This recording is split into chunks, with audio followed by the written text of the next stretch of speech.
नमस्कार दोस्तों, radix web education में डेली करंट अफेयर सेशन अगस्त 2020 के पहले वीक के पहले हफ्ते के सेशन में आपका हार्दिक स्वागत है।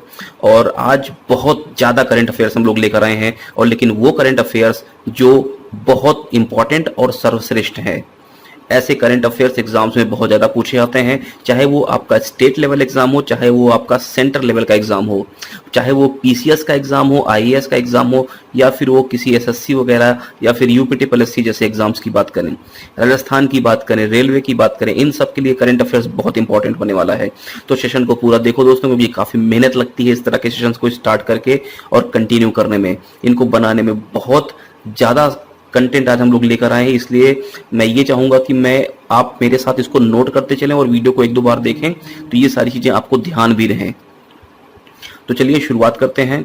अच्छा, एक इंफॉर्मेशन मैं आपको और देना चाहूंगा कि प्रयास हमारा यही रहेगा कि संडे टू संडे हम इस तरह के कम से कम 100 इफेक्टिव करंट अफेयर्स आपके सामने प्रस्तुत करें, जिससे आपका फायदा हो सके। तो चलिए शुरुआत। चलिए, अब आंध्र प्रदेश की 3 राजधानियों को राज्यपाल की मंजूरी मिल चुकी है। राज्यपाल हरिचंदन जी आंध्र प्रदेश के राज्यपाल हैं और इन्होंने 3 तरह की राजधानियों की मंजूरी पर हस्ताक्षर कर दिए हैं। अब ये 3 तरह की जो राजधानियां आंध्र प्रदेश के लिए बनाई जा रही हैं, स्थापित की जा रही हैं, ये तीनों राजधानियां किस आधार पर स्थापित की जा रही हैं, इनके बारे में हम जरा यहाँ पे पढ़ते हैं। चलिए, सबसे पहले आंध्र प्रदेश की 3 राजधानियों से संबंधित योजना को राज्यपाल श्री विश्वभूषण हरिचंदन ने मंजूरी दे दी है। तो आंध्र प्रदेश के राज्यपाल कौन है, इस बात का भी ध्यान रखिएगा, विश्वभूषण हरिचंदन जी। अब देखिए, ये बहुत इंपॉर्टेंट नहीं आपके लिए। इस संबंध में राज्य के राज्यपाल ने आंध्र प्रदेश विकेंद्रीकरण एवं समग्र क्षेत्रों के समावेशी विकास विधेयक 2020 और राजधानी क्षेत्र के विकास प्राधिकरण विधेयक 2020 को मंजूरी दी है। अब क्या है, इनके आधार पर किस तरह की राजधानियां बनी हैं, उनको जरा समझते हैं। तो देखिए, 3 तरह की जो राजधानियां हैं वो कौन कौन सी हैं। अमरावती पहली राजधानी है, दूसरी राजधानी हमारी है तटवर्ती विशाखापट्टनम, और तीसरी राजधानी है करनूल। 3 राजधानियां कौन कौन सी हैं भाई साहब, अमरावती, तटवर्ती विशाखापट्टनम और करनूल। अमरावती को बनाया गया है क्या, विधायी राजधानी, तटवर्ती विशाखापट्टनम को कार्यकारी राजधानी बनाया गया है, और करनूल को न्यायिक राजधानी। मैं फिर से बोल रहा हूं, कौन कौन सी राजधानियां हैं। अमरावती विधायी राजधानी है, तटवर्ती विशाखापट्टनम को कार्यकारी राजधानी बनाया गया है, और करनूल को न्यायिक राजधानी के रूप में स्थापित किया गया है। आगे बढ़ते हैं। अब देखिए, अब ये जो निर्णय हुआ है, ये निर्णय किनके आधार पर हुआ है, किस समिति के सुझाव पर हुआ है, इसको भी जरा समझिए।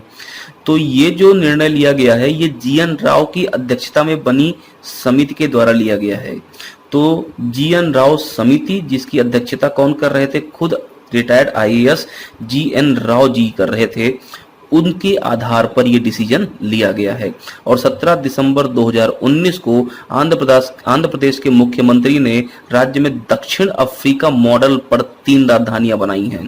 तो मैंने आपको क्या क्या पॉइंट्स बताए। सबसे पहले यहाँ पे आंध्र प्रदेश में 3 राजधानियां हैं, उस राजधानियों के संदर्भ में जो विधेयक पारित हुआ उस पर हस्ताक्षर राज्यपाल ने कर दिए।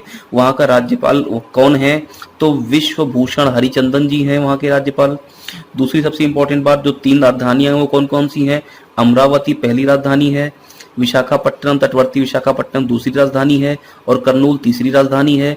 अमरावती को विधायी राजधानी बनाया गया, तटवर्ती विशाखापट्टनम को कार्यकारी राजधानी और करनूल को न्यायिक राजधानी के रूप में स्थापित किया गया। और किस समिति के आधार पर बनी, तो ये जीएन राव की अध्यक्षता में समिति बनी, उसके आधार पर यह निर्णय लिया गया। और दूसरी सबसे बड़ी बात, जो वहां के मुख्यमंत्री हैं, उन्होंने इन 3 राजधानियों के लिए किस देश के मॉडल का सुझाव लिया था, तो इन्होंने दक्षिण अफ्रीकी मॉडल के आधार पर 3 राजधानियां बनाई हैं। बात क्लियर है। चलिए आगे बढ़ते हैं। अब बात करते हैं मुस्लिम महिला अधिकार दिवस, यानी मुस्लिम विमेन राइट्स डे। तो कब मनाया जाता है मुस्लिम विमेन राइट्स डे, क्यों मनाया जाता है, आइए जरा समझते हैं। केंद्रीय अल्पसंख्यक मामलों के मंत्री, union minister for minority affairs ने कहा कि 1 अगस्त 2019 को, ध्यान रखिएगा, 1 अगस्त 2019 यानी पिछले साल की बात कर रहे हैं, मुस्लिम महिलाओं को 3 तलाक नामक सामाजिक बुराई से मुक्ति मिली थी। इसलिए 1 अगस्त को भारत के इतिहास में मुस्लिम महिला अधिकार दिवस के रूप में दर्ज किया गया। तो मुस्लिम महिला अधिकार दिवस कब मनाया जाता है? पहली बात तो ये कि 1 अगस्त को। क्यों मनाया जाता है? क्योंकि 1 अगस्त 2019 को 3 तलाक जो सामाजिक बुराई थी उससे मुस्लिम महिलाओं को राहत मिली, उससे मुक्ति मिली, इस वजह से मनाया जाता है। चलिए आगे बढ़ते हैं इसके बारे में। अब देखिए, केंद्रीय अल्पसंख्यक जो माइनॉरिटी मिनिस्टर्स हैं माइनॉरिटी अफेयर्स के, उन्होंने क्या बोला कि भारत सरकार ने 3 तलाक नामक सामाजिक बुराई के खिलाफ कानून लाकर लैंगिक समानता सुनिश्चित की और मुस्लिम महिलाओं के संवैधानिक, मौलिक और लोकतांत्रिक अधिकारों को मजबूत किया है। अब भारतीय संविधान में समानता के अधिकार को, भाई अब लैंगिक समानता की बात कर रहा है ना यहाँ पे कानून, तो लैंगिक समानता की अगर हम बात करें तो जो भारतीय संविधान है वहां पे समानता के अधिकार को अनुच्छेद 14 से 18 के बीच में वर्णित किया गया है। तो समानता का अधिकार किस किस अनुच्छेद के अंतर्गत है? 14 से लेकर 18 के बीच में है। क्या है जरा समझते हैं। पहला अनुच्छेद 14 क्या है? विधि के समक्ष समता का अधिकार। अनुच्छेद 15 धर्म, मूलवंश, जाति, लिंग, जन्म स्थान के आधार पर विभेद का निषेध या प्रतिषेध। अनुच्छेद 16 क्या कह रहा है? लोक नियोजन के विषयों में अवसर की समता। और अनुच्छेद 17 कह रहा है छुआछूत का अंत यानी अस्पृश्यता का अंत। और अनुच्छेद 18 क्या कह रहा है? उपाधियों का अंत। तो ये 14 से लेकर 18 के बीच में समता के जो अधिकार हैं उनके बारे में यहाँ पे वर्णन है। आगे बढ़ते हैं। अब देखिए, मिस्र पहला मुस्लिम राष्ट्र था जिसने 1929 में 3 तलाक नामक सामाजिक बुराई को समाप्त किया। उसके बाद पाकिस्तान ने 1956 में और फिर बांग्लादेश में 1972 में इस सामाजिक बुराई का अंत कर दिया। ध्यान रखिएगा, सबसे पहले इस 3 तलाक को बैन करने वाला देश कौन सा था? मिस्र था। और जब हम गुलाम थे तभी मिस्र ने इसको बैन कर दिया था 1929 में। अब सोचो, पाकिस्तान ने भी 1956 में इसका एंड कर दिया है, पाकिस्तान में भी 3 तलाक नहीं है। तो भारत में क्यों इतना लेट हो गया? अब अगर बात करते हैं आगे बांग्लादेश की, तो उसने भी 1972 में सामाजिक बुराई को समाप्त कर दिया था। क्लियर है? चलिए आगे बात करते हैं। भारत, नेपाल और यूनाइटेड किंगडम के बीच वर्ष 1947 का कुछ समझौता हुआ था, यानी 1947 agreement among India, Nepal and United kingdom. क्या है वो समझौता? आइए जरा पढ़ते हैं। गोरखा रेजिमेंट को लेकर थोड़ा समझौता है, क्या है जरा देखते हैं। हाल ही में नेपाली विदेश मंत्री ने कहा कि भारत, नेपाल और यूके के बीच वर्ष 1947 का समझौता तो गोरखा सैनिकों की सैन्य सेवा से संबंधित था, वो अब उसका कोई अर्थ नहीं रह गया, वो निरर्थक हो चुका है। ठीक है। नेपाल विदेश मंत्री ने कहा कि गोरखा सैनिकों की भर्ती अब अतीत की विरासत हो चुकी है और ऐसा एकल द्वार था जिसमें नेपाली युवाओं को विदेश जाने के लिए खोल दिया गया था। यानी कि नेपाली के जो गोरखा सैनिक होते हैं वो भारत में और अन्य विदेशों में गोरखा बटालियन बनती है, तो वो वहां पे जाके जॉब कर सकते हैं एज अ आर्मी ऑफिसर की तरह। तो बदले हुए परिदृश्य को देखते हुए अभी जो भारत और नेपाल के बीच में कुछ तनाव उत्पन्न हो चुका है, इन सबको देखते हुए नेपाली जो विदेश मंत्री हैं इनने एक बयान जारी किया है जिसमें उन्होंने बोला कि जो 1947 में एग्रीमेंट हुआ था गोरखा सैनिकों को लेकर, किनके बीच हुआ था? ध्यान रखिएगा, 1947 में हुआ था, भारत, नेपाल और यूके के बीच में हुआ था। उसको त्रिपक्षीय समझौता 1947 का बोला गया और इसको अब निरर्थक मान लिया गया है नेपाल के विदेश मंत्री के द्वारा। आगे देखते हैं। 1947 का जो त्रिपक्षीय समझौता था भारत, नेपाल और यूके के बीच, जिसमें भारत और ब्रिटेन अपने देश की सेना में गोरखाओं की भर्ती कर सकेंगे, यह समझौता था। अब ब्रिटिश सेना ने पहली बार गोरखाओं की भर्ती कब की थी जरा देखते हैं। तो आंग्ल नेपाल युद्ध जो 1814 से 1816 तक चला था। कौन सा युद्ध? आंग्ल यानी अंग्रेजों का और नेपाल का जो युद्ध था वो 1814 से 1816 तक चला, जिसे गोरखा युद्ध भी कहा गया। तो इस बात को भी जरा ध्यान रखिएगा आपकी गोरखा युद्ध जो है वो 1814 से 1816, जिसे आंग्ल नेपाल युद्ध भी कहते हैं। भाई गोरखा का अगर नाम आ जाए तो समझ लेना नेपाली के दौरान जब अंग्रेज सेना को अधिक क्षति हुई थी तब ब्रिटिश ईस्ट इंडिया ने पहली बार अपनी सेना में गोरखाओं की भर्ती की थी और यह युद्ध 1816 की सुगौली की संधि पर हस्ताक्षर के साथ समाप्त हो गया था। बातें समझ में आ रही हैं? गोरखाओं को भर्ती किया गया था 1814 से 1816 के गोरखा युद्ध में और यह युद्ध जो देखिए आंग्ल नेपाल युद्ध जिसे गोरखा युद्ध कहते हैं वो 1816 में समाप्त हुआ और किस संधि पर हस्ताक्षर के कारण हुआ था? तो सुगौली की संधि पर हस्ताक्षर के कारण यह युद्ध समाप्त हो गया था। अब आंग्ल नेपाल युद्ध के समय यानी 1814-1816 में जो गवर्नर जनरल था वो कौन थे? तो वो लॉर्ड हेस्टिंग्स थे। आगे जरा समझिए। नेपाल के गोरखा सैनिक 6 दशकों से भारतीय सेना के अभिन्न अंग रहे हैं और वर्तमान में 7 गोरखा रेजिमेंट में कुल 39 बटालियन कार्यरत हैं। यानी भारत की सेना की अगर बात करें तो यहाँ पे 7 गोरखा रेजिमेंट अभी हैं और इसमें 39 बटालियन इस समय कार्यरत हैं। तो ये जो समझौता, ये जो एग्रीमेंट हुआ था 1947 में हुआ था और नेपाल, भारत और यूके के बीच में हुआ था। और दूसरी सबसे इंपॉर्टेंट बात ये कि ये त्रिपक्षीय समझौता के अनुसार भारत में और ब्रिटेन में जो गोरखा रेजिमेंट है, यानी गोरखा यानी नेपाली सैनिकों को अपने सेनाओं में भर्ती किया जा सकता था। और जब आंग्ल नेपाली युद्ध हुआ था 1814-1816 में, जिसे गोरखा युद्ध कहते हैं, इस गोरखा युद्ध में पहली बार गोरखाओं की ब्रिटिश सेना में एंट्री हुई थी और 1816 में सुगौली की संधि पर हस्ताक्षर के साथ युद्ध समाप्त हो गया था। और इस दौरान आंग्ल नेपाल युद्ध के समय ब्रिटिश भारत के जो गवर्नर जनरल थे वो लॉर्ड हेस्टिंग्स थे। बात क्लियर? चलिए आगे बढ़ते हैं। अब ग्रामोदय विकास योजना या ग्रामोद्योग विकास योजना जिसको भी बोलते हैं, अब ये क्या है? एक पायलट योजना या पायलट प्रोजेक्ट अंडर ग्रामोद्योग विकास योजना। 30 जुलाई 2020 को भारत सरकार ने सूक्ष्म, लघु एवं मध्यम उद्यम मंत्रालय यानी MSME ने ग्रामोदय विकास योजना या ग्रामोद्योग विकास योजना के अंतर्गत अगरबत्ती निर्माण में शामिल कारीगरों को लाभ पहुंचाने एवं ग्रामीण उद्योगों के विकास के लिए कार्यक्रम को मंजूरी दे दी है। चलिए, अब इस कार्यक्रम के अनुसार वर्तमान में देश में कुल 4 पायलट परियोजनाएं शुरू की जाएंगी इसके अंतर्गत, और जिनमें से एक पायलट परियोजना जो है पूर्वोत्तर भारत में शुरू की जाएगी। दूसरी इंपॉर्टेंट अगर मैं बात करूं यहाँ पे, तो इसके तहत प्रत्येक पायलट परियोजना में कारीगरों के प्रत्येक लक्षित समूह को लगभग 50 स्वचालित अगरबत्ती बनाने की मशीन और 10 मिक्सिंग मशीनें प्रदान की जाएंगी। ये आपके काम का है नहीं हालांकि। चलिए आगे अगर मैं बात करूं यहाँ पे, तो अगरबत्ती निर्माण उद्योग को बढ़ावा देने के लिए हाल ही में भारत सरकार ने 2 निर्णय लिए हैं। उन निर्णयों पर जरा बात कर लेते हैं। आयात नीति में अगरबत्ती को मुक्त व्यापार श्रेणी से हटाकर प्रतिबंधित व्यापार की श्रेणी में सूचीबद्ध कर दिया गया, यानी पहले इस पर टैक्स नहीं देना पड़ता था, अब ये टैक्सेबल हो गया है। दूसरी बात, अगरबत्ती निर्माण के लिए उपयोग किए जाने वाले चक्राकार बांस की जो छड़ी है, राउंड बम्बू स्टिक्स जिसको बोलते हैं, पर आयात शुल्क 10% पहले था, अब उसको बढ़ाकर 25% कर दिया गया है। अब इससे क्या होगा कि इससे मुनाफा ज्यादा हो पाएगा या ज्यादा इनकम हो पाएगी MSME के अंतर्गत। चलिए अब सबसे इंपॉर्टेंट बात करते हैं यहाँ पे, ये काफी इंपॉर्टेंट है, ये एग्जाम में काफी पूछे भी जाते हैं।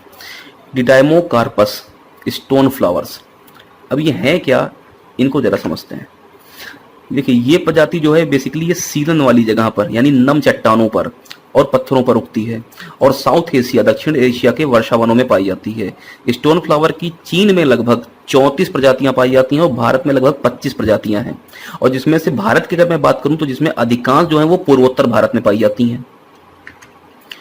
चलिए अब 30 सेकंड में कोविड-19 का परीक्षण होने वाला है, और ये परीक्षण कौन करेगा? भारत और इजराइल ने संयुक्त तौर पे मात्र 30 सेकंड में कोविड-19 संक्रमण का पता करने के लिए ऐसी क्षमता वाली कुछ तकनीकों का और रोगियों के एक बड़े नमूने पर नई दिल्ली में परीक्षण स्टार्ट कर दिया है। अब ये परीक्षण किस हॉस्पिटल में हो रहा है ये थोड़ा ध्यान रखिएगा। पहली बात तो ये कि कौन से 2 देश हैं, तो भारत और इजराइल हैं, और दूसरा ये कि ये नई दिल्ली में इजराइल के दूतावास द्वारा जारी विज्ञप्ति के अनुसार दिल्ली का जो राम मनोहर लोहिया अस्पताल है उन परीक्षण स्थलों में से एक है जहां 4 अलग अलग प्रकार के तकनीकों का परीक्षण शुरू किया गया है, जो कि मात्र 30 सेकंड के भीतर कोरोना वायरस संक्रमण का पता लगाने में सक्षम होंगे। चलिए, हार्दिक सतीश चंद्र शाह, इंपॉर्टेंट पॉइंट है, इसको नोट करके चलिएगा। देखिए कोविड-19 बहुत इंपॉर्टेंट नहीं था। चलिए आगे बात करते हैं। यहाँ पे हाल ही में वर्ष 2010 के जो IPS अधिकारी थे, IAS अधिकारी हार्दिक सतीश चंद्र शाह को प्रधानमंत्री नरेंद्र मोदी का निजी सचिव यानी पर्सनल सेक्रेटरी नियुक्त कर दिया गया है। 2010 बैच के IAS हैं हार्दिक सतीश चंद्र शाह, इनको प्रधानमंत्री नरेंद्र मोदी का निजी सचिव यानी पर्सनल सेक्रेटरी नियुक्त किया गया है अभी। दूसरी बात, हार्दिक सतीश चंद्र शाह जो हैं वो इससे पहले जो राजीव टोपनो ये पहले निजी सचिव थे इनके, और राजीव टोपनो 1996 बैच के IAS अधिकारी थे और बीते 11 वर्षों से प्रधानमंत्री कार्यालय में कार्य कर रहे थे। अब क्या है ये राजीव टोपनो का, तो वो गुजरात कैडर के IAS अधिकारी हैं, और राजीव टोपनो को बीते दिनों वॉशिंगटन में विश्व बैंक के कार्यकारी निदेशक का वरिष्ठ सलाहकार भी नियुक्त किया गया है। इस बात को भी जरा ध्यान रखिएगा। पहली बात तो हार्दिक सतीश चंद्र शाह, ये इस समय नरेंद्र मोदी के निजी सचिव हैं। और दूसरा किसका स्थान इन्होंने लिया, तो इन्होंने राजीव टोपनो का स्थान लिया। दूसरी सबसे इंपॉर्टेंट बात यह कि जो राजीव टोपनो है वो वाशिंगटन में विश्व बैंक में यानी वर्ल्ड बैंक में इस समय कार्यकारी निदेशक के वरिष्ठ सलाहकार का पद लिए बैठे हैं। चलिए ये देखिए, ये हार्दिक सतीश चंद्र शाह हैं और ये राजीव टोपनो हैं। प्रेमचंद के बारे में अभी हाल ही में, हालांकि प्रेमचंद की बात क्यों कर रहे हैं वो भी आप समझ जाएंगे। 31 जुलाई 2020 को प्रेमचंद की 140वीं जयंती मनाई गई थी, इसलिए हम प्रेमचंद की बात कर रहे हैं यहाँ पे। और प्रेमचंद को हिंदी और उर्दू का सर्वाधिक लोकप्रिय उपन्यासकार, कहानीकार और विचारक माना जाता है। अब हालांकि इन्होंने अपने लेखन की जो शुरुआती दौर में जब उन्होंने लेखन स्टार्ट किया था तो लेखन की शुरुआती उर्दू में नवाब राय के नाम से शुरुआत की थी उन्होंने अपनी, मतलब वो प्रेमचंद्र, मुंशी प्रेमचंद के नाम से अपना कोई भी लेखन नहीं करते थे, वो नवाब राय की राय से लेखन करते थे। लेकिन बाद में उन्होंने अपना नाम मुंशी प्रेमचंद के नाम से लेखन करना शुरू कर दिया था। चलिए, भारत एयर फाइबर, ये बहुत इंपॉर्टेंट है। 2 अगस्त 2020 को केंद्रीय मंत्री ने महाराष्ट्र में अकोला में भारत एयर फाइबर सेवाओं का उद्घाटन कर दिया है। तो 2 अगस्त 2020 को केंद्रीय संचार मंत्री ने महाराष्ट्र के अकोला में भारत एयर फाइबर सेवाओं का उद्घाटन किया है। दूसरी बात, भारत एयर फाइबर सेवाएं BSNL यानी भारत संचार निगम लिमिटेड के द्वारा भारत सरकार की डिजिटल इंडिया पहलों में के हिस्से में एक पहल ऐसी भी है जो मौजूदगी वाले स्थान से करीब 20 किलोमीटर के दायरे में, जहां पे BSNL है, जहां पे BSNL की मौजूदगी है, जहां पे BSNL इस समय भी वर्किंग है, वहां से करीब 20 किलोमीटर के दायरे में वायरलेस इंटरनेट कनेक्टिविटी उपलब्ध करवाएगी है। और टेलीकॉम इंफ्रास्ट्रक्चर पार्टनर यानी BSNL और TIP की सहायता से ये इंटरनेट सेवाएं उपलब्ध कराई जाएंगी। सबसे पहली बात, 2 अगस्त 2020 को अकोला में भारत एयर फाइबर सर्विसेज की स्टार्टिंग की गई है, उसका उद्घाटन किया गया है। और इसमें 2 कंपनी इन्वॉल्व है, कौन कौन सी, भारत संचार निगम लिमिटेड BSNL और TIP यानी कि टेलीकॉम इंफ्रास्ट्रक्चर पार्टनर्स, इन दोनों ने मिलकर वहां पे सेवाएं उपलब्ध कराने के लिए साइन किया है। अब भारत एयर फाइबर की क्या विशेषताएं हैं जरा समझिए। ये स्पेशल टाइप की सेवाएं होंगी, सर्विसेज होंगी, जिसमें BSNL इन सेवाओं में असीमित निःशुल्क वॉइस कॉलिंग की सुविधा प्रदान कर रहा है। मतलब समझ रहे हैं आप, जैसे जियो काम कर रहा है उसी ढर्रे पे अब BSNL भी काम करने की शुरुआत कर रहा है। मतलब कि जो वॉइस कॉलिंग होगी वो फ्री ऑफ कॉस्ट जाएगी, केवल इंटरनेट का पेमेंट करना पड़ेगा। अब इन सेवाओं में जो BSNL है वो 100 Mbps की स्पीड तक कनेक्टिविटी उपलब्ध कराएगा। अब कोविड-19 के दौर में 2020 में BSNL ने महाराष्ट्र सर्किल में 15,000 FTTH कनेक्शंस तथा पूरे भारत में 1,62,000 FTTH कनेक्शंस उपलब्ध करवा दिए हैं। अब मोतियाबिंद कॉन्ट्रैक्ट की अगर मैं बात करूं तो क्या है जरा समझिए। DST यानी कि विज्ञान एंड प्रौद्योगिकी विभाग, department of science and technology के तहत एक स्वायत्त संस्था नैनो विज्ञान एवं प्रौद्योगिकी संस्थान nano science and technology INST, full form जरा ध्यान रखिएगा, INST के वैज्ञानिकों ने non steroidal anti inflammatory drug aspirin से नैनो रॉड्स विकसित कर दिए हैं। अब जरा समझिए क्या है ये एस्पिरिन। एस्पिरिन दर्द, बुखार तथा सूजन को कम करने के लिए इस्तेमाल की जाने वाली सबसे लोकप्रिय दवा है और इसे मोतियाबिंद के खिलाफ एक प्रभावी गैर आक्रामक छोटे अणु आधारित नैनोथेराप्यूटिक्स के रूप में पाया जाता है। मोतियाबिंद क्या है जरा इसके बारे में थोड़ा जान लेते हैं। अब देखिए, मोतियाबिंद अंधापन का एक प्रमुख रूप है। यह तब होता है जब क्रिस्टलीय प्रोटीन की संरचना यानी प्रोटीन की संरचना जब हमारी आंख में लेंस का निर्माण करती है। हमारी आंख में जो लेंस का निर्माण होता है वो कैसे होता है, वो प्रोटीन के संरचना के कारण होता है। तो जो वो लेंस का निर्माण करती है वो खराब हो जाती है, जिससे क्षतिग्रस्त या अव्यवस्थित प्रोटीन संगठित होकर एक नीली या भूरी परत बना लेते हैं और अंततः लेंस की पारदर्शिता को प्रभावित कर देते हैं और दिखना बंद हो जाता है। आगे बात करें अगर Journal of Materials Chemistry B, ये क्या है, नैनो रॉड से संबंधित INST के बारे में मैंने आपको बताया है, नैनो साइंस एंड टेक्नोलॉजी के वैज्ञानिकों ने इस शोध को Journal of Materials Chemistry B में प्रकाशित किया गया है। ये जो पूरा का पूरा प्रोसेस है नैनोरॉड्स का, वो कहाँ प्रकाशित किया गया है? तो वो प्रकाशित किया गया है Journal of Materials Chemistry B में प्रकाशित किया गया, जो किफायती एवं कम जटिल मोतियाबिंद को रोकने में मदद कर सकता है। आगे मैं बात करता हूँ स्कॉच गोल्ड अवार्ड। ये बहुत इंपॉर्टेंट है, ये पूछा जा सकता है एग्जाम में। हाल ही में भारत सरकार के जनजातीय कार्य मंत्रालय यानी मिनिस्ट्री ऑफ ट्राइबल अफेयर्स को मंत्रालय के छात्रवृत्ति विभाग की आईटी सक्षम छात्रवृत्ति योजनाओं के माध्यम से आदिवासियों के सशक्तिकरण के लिए स्कॉच गोल्ड अवार्ड प्रदान किया गया। पहली बात तो ये कि स्कॉच गोल्ड अवार्ड जो दिया जा रहा है वो किसको दिया जा रहा है? वो आदिवासियों को सशक्त करने के लिए दिया जा रहा है और भारत सरकार के जनजातीय कार्य मंत्रालय यानी कि मिनिस्ट्री ऑफ ट्राइबल अफेयर्स की तरफ से दिया जा रहा है। क्या है इसके बारे में जरा डिटेल में समझते हैं।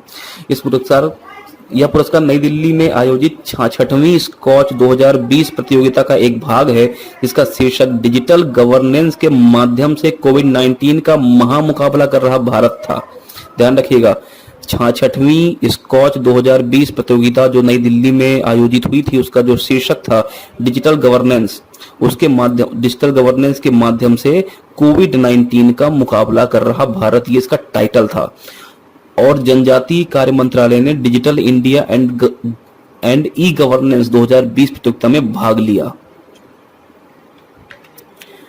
डिजिटल इंडिया को बढ़ावा देने और ई गवर्नेंस के लक्ष्य को प्राप्त करने के लिए जनजातीय कार्य मंत्रालय ने प्रत्यक्ष लाभ हस्तांतरण यानी कि डीबीटी मिशन के अंतर्गत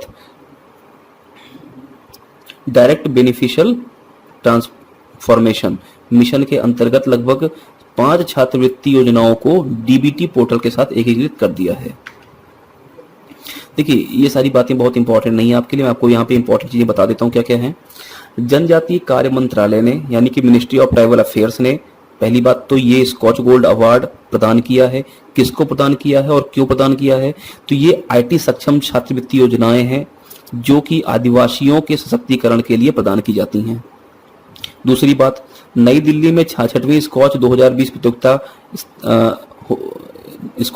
जो हुई है उसका जो शीर्षक था वो क्या था? डिजिटल गवर्नेंस के माध्यम से कोविड-19 का मुकाबला कर रहा भारत था। और जनजातीय कार्य मंत्रालय ने digital India and e governance 2020 प्रतियोगिता में भाग लिया था इसमें। चलिए, ये इंपॉर्टेंट पॉइंट मैं आपको बता रहा हूं, इसको ध्यान रखिएगा। स्कॉच अवार्ड की शुरुआत 2003 में की गई थी।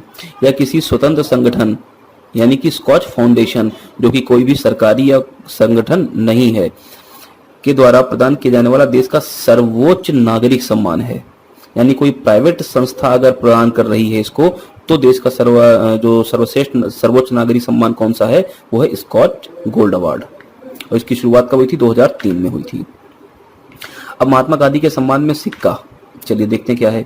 ब्रिटेन भारत के राष्ट्रपिता और स्वतंत्रता संग्राम के जो नायक महात्मा गांधी के सम्मान में एक सिक्का जारी करने पर विचार कर रहा है। यह निर्णय ऐसे समय में लिया जा रहा है जब लगभग संपूर्ण विश्व अश्वेत एशियाई और अन्य अल्पसंख्यक जातीय समुदायों के लोगों के योगदान को पहचानने पर एक नए सिरे से विचार कर रहा है। इस संबंध में सुझाव देते हुए ब्रिटेन के जो वित्त मंत्री और भारतीय मूल के राजनेता ऋषि सुनक ने, ध्यान रखिएगा, ब्रिटेन के वित्त मंत्री जो भारतीय मूल के हैं, कौन है? वो है ऋषि सुनक ने Royal Mint Advisory Committee RMAC को पत्र लिखते हुए लिखा है कि अश्वेत एशियाई एवं अन्य अल्पसंख्यक जातीय समुदायों ने समाज के निर्माण में अतुलनीय योगदान दिया है और यह अब जो समय है अब उनके योगदान को पहचान देने का है। रॉयल मिंट एडवाइजरी कमेटी एक स्वतंत्र समिति है जो ब्रिटेन में सिक्कों के लिए थीम एवं डिजाइन संबंधी सलाह देती है। इस बात को जरा ध्यान रखिएगा, बहुत इंपॉर्टेंट पॉइंट है। रॉयल मिंट एडवाइजरी कमेटी एक फ्री यानी कि एक स्वतंत्र समिति है, एक कमेटी है, एक फ्री कमेटी है जो ब्रिटेन में सिक्कों के लिए थीम और डिजाइन के लिए एडवाइस देती है। पिंगाली वेंकैया, इनके बारे में आप लोग शायद जानते होंगे। 2 अगस्त 2020 को उपराष्ट्रपति एम वेंकैया नायडू ने भारत के प्रसिद्ध स्वतंत्रता संग्राम सेनानी और भारतीय राष्ट्रीय ध्वज के डिजाइनर, ध्यान रखिएगा, भारतीय राष्ट्रीय ध्वज के डिजाइनर पिंगली वेंकैया को उनकी जयंती पर श्रद्धांजलि दी है। पिंगली वेंकैया का जन्म 2 अगस्त 1876 को वर्तमान आंध्र प्रदेश के मछलीपट्टनम में हुआ था। एक गांधीवादी विचारक होने के साथ साथ वे एक भूवैज्ञानिक, लेखक एवं भाषाविद भी थे। भाषा पर उनकी पकड़ बहुत अच्छी थी और इसी कारण उन्होंने वर्ष 2013 में जापानी भाषा में एक संपूर्ण भाषण तक दे दिया था। पिंगली वेंकैया ने 19 वर्ष की उम्र में अफ्रीका में एंग्लो बोआर युद्ध के दौरान ब्रिटिश सेना में एक सैनिक के तौर पे कार्य भी किया था। 19 साल में ही सैनिक के तौर पे कार्य किया था और इस दौरान वे महात्मा गांधी से मिले और उनके विचार से काफी प्रभावित भी हुए थे। 1916 में इन्होंने एक पुस्तक लिखी, ध्यान रखिएगा। 1916 में इन्होंने एक पुस्तक प्रकाशित की जिसमें भारतीय ध्वज को बनाने के लिए 30 डिजाइन प्रस्तुत की गई थी और 1918 और 1921 के बीच पिंगली वेंकैया ने कांग्रेस के लगभग सभी सत्रों में, सभी अधिवेशनों में भारत के स्वयं के ध्वज के विचार को आगे बढ़ाया। यानी भारत का स्वयं का जो ध्वज होना चाहिए, इस विचार के एक तरह से जो प्रतिवाहक थे वो कौन थे? वो यही थे, पिंगली वेंकैया। और 1916 में इन्होंने एक किताब लिखी जिसमें 30 तरह की डिजाइन इन्होंने प्रस्तुत की थी। 1931 में कांग्रेस का जो कराची अधिवेशन था, सम्मेलन था, उसमें पिंगली वेंकैया के द्वारा डिजाइन किया गया केसरिया, सफेद और हरे रंग का झंडा राष्ट्रीय ध्वज सम्मति के साथ बना, जिसमें गांधी जी का जो चरखा था वो भी शामिल था। संजीवन ऐप, इसके बारे में तो मेरे ख्याल से आपको आइडिया होगा कि बिहार के स्वास्थ्य विभाग ने संजीवन नाम से मोबाइल ऐप लॉन्च किया है, जो राज्य के आम नागरिकों को कोरोना वायरस के प्रबंधन से संबंधित नियमित अपडेट प्रदान करने के लिए कोविड-19 के परीक्षणों के लिए पंजीकरण करने के संबंध में मदद करेगा। जैसे कि संजीवन ऐप है, वैसे ही आपका पता ही है कि आरोग्य सेतु ऐप है। खाद्य अगरबत्ती आत्मनिर्भर मिशन, इसके बारे में हम लोग अभी पढ़ भी चुके हैं, लेकिन थोड़ा सा अलग है, जरा समझिए। हाल ही में केंद्रीय मंत्री नितिन गडकरी ने अगरबत्ती उत्पादन में भारत को आत्मनिर्भर बनाने के लिए खादी एवं ग्रामोद्योग आयोग KVIC द्वारा प्रस्तावित एक विशिष्ट रोजगार सृजन कार्यक्रम को मंजूरी दी। खादी अगरबत्ती आत्मनिर्भर मिशन के रूप में नामित इस कार्यक्रम का उद्देश्य पूरे देश में बेरोजगार और प्रवासी श्रमिकों के लिए रोजगार पैदा करना है। क्लियर है? चलिए, बाराकाह परमाणु ऊर्जा संयंत्र बहुत इंपॉर्टेंट है। 1 जुलाई 2020 को संयुक्त राज्य अमीरात UAE ने बाराकाह परमाणु ऊर्जा संयंत्र में 4 रिएक्टरों में से पहले रिएक्टर का संचालन स्टार्ट कर दिया है। यह अरब जगत का पहला परमाणु ऊर्जा संयंत्र है। इस बात को जरा ध्यान रखिएगा।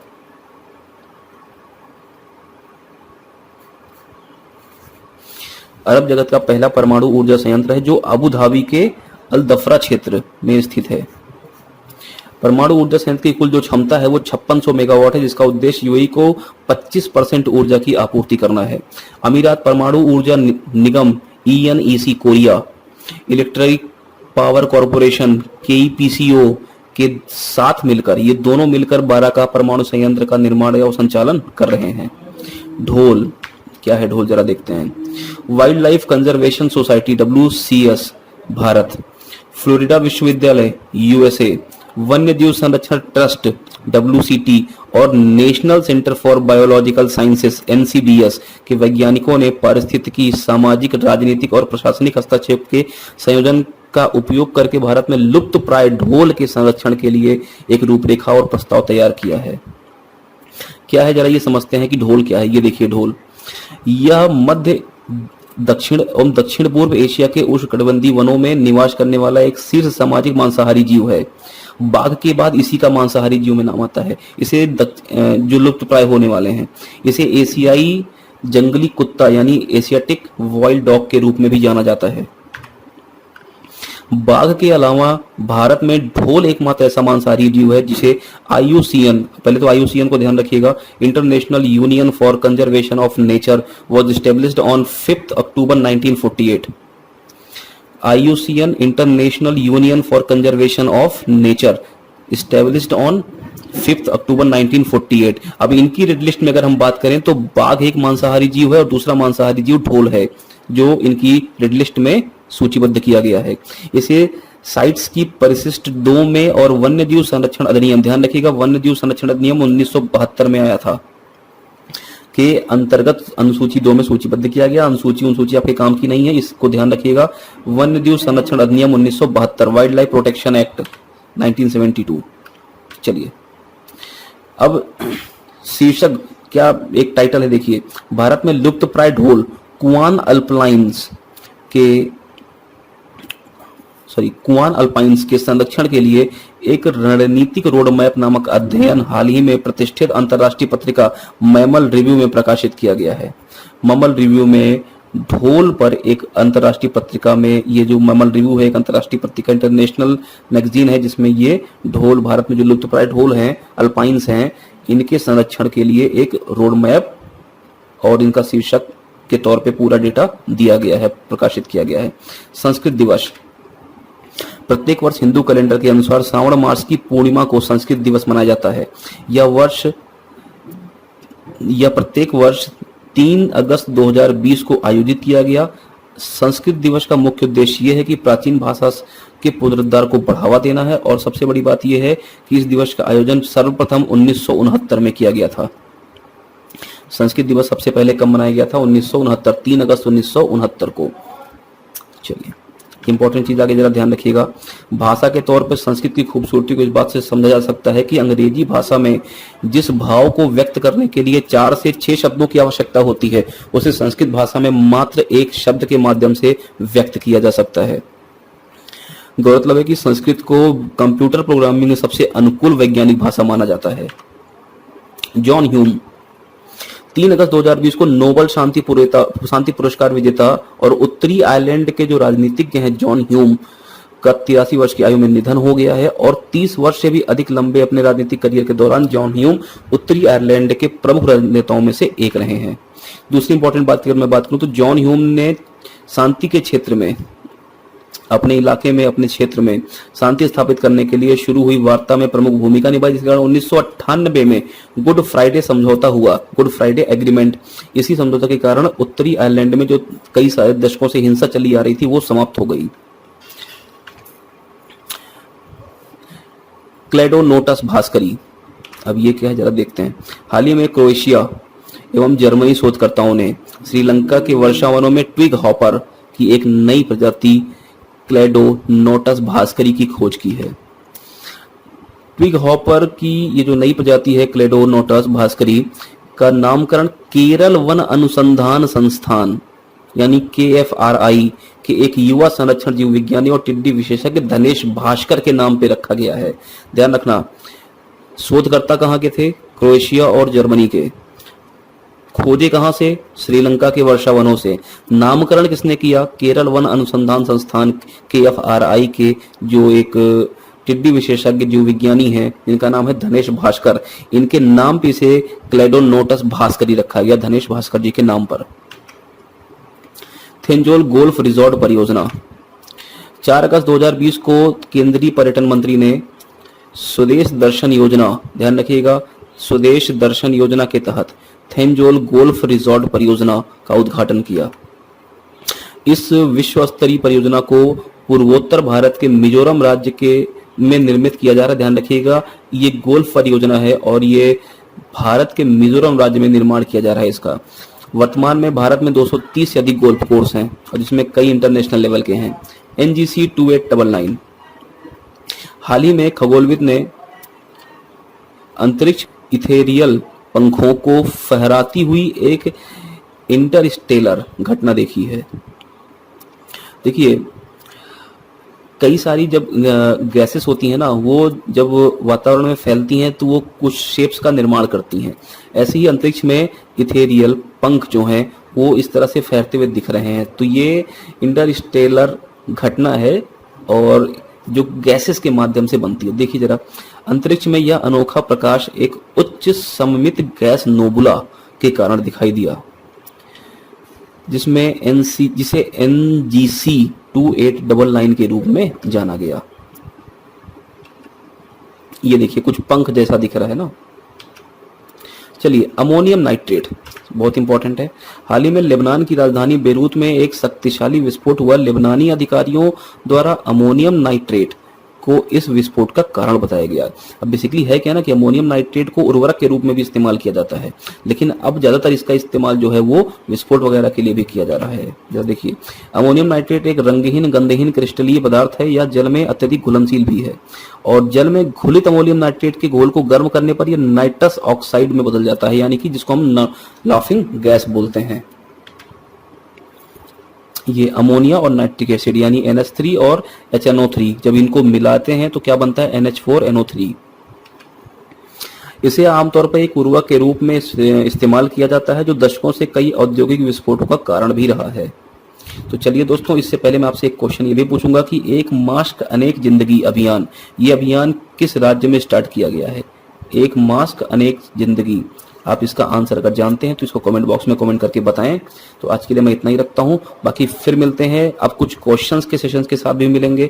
ये तो एडिटोरियल के सेशंस थे जो हमने एक वीक के स्टार्ट किए हैं, और अब कुछ क्वेश्चंस के सेशन भी हम आपके साथ बना रहे हैं, करीब 100 क्वेश्चंस के सेशन, उसमें भी मिलते हैं। तो फिर मिलते रहेंगे, और अगर आपको सेशन अच्छा लगता है तो कृपया लाइक करो, शेयर करो और सब्सक्राइब करो। आज के लिए इतने रखते हैं। बहुत बहुत धन्यवाद।